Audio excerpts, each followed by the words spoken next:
অসম চাহ নিগমৰ আমাৰ আসাম টি কৰ্পোৰেশ্যনৰ চৰকাৰৰ অধীনত থকা গোটেই কেইখন বাগিচাত আজি আমি 20% পূজাৰ বানচ আমি ঘোষণা কৰিছো। আপোনালোকে জানে যে এতিয়া গোটেইবোৰ বাগিচা আমাৰ লগত নাই, বহুত কেইখন বাগিচা আমি লিজ আউট কৰি দিছো, কিন্তু যি কেইখন বাগিচা আমাৰ লগত আছে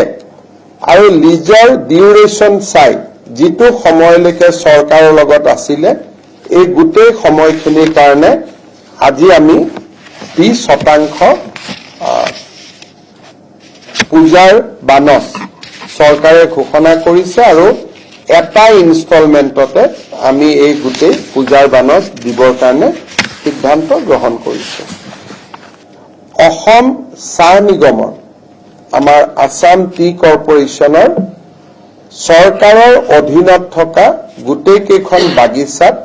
আজি আমি 20% পূজাৰ বানচ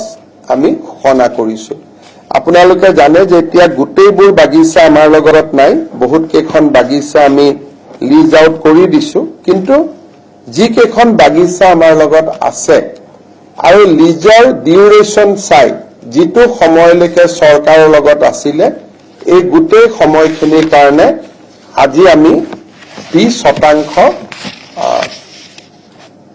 পূজাৰ বানচ চৰকাৰে ঘোষণা কৰিছে আৰু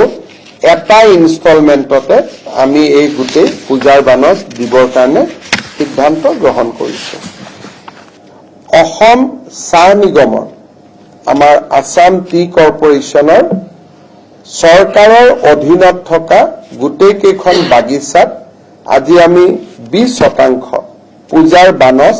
আমি ঘোষণা কৰিছো। আপোনালোকে জানে যে এতিয়া গোটেইবোৰ বাগিচা আমাৰ লগত নাই, বহুত কেইখন বাগিচা আমি লিজ আউট কৰি দিছো, কিন্তু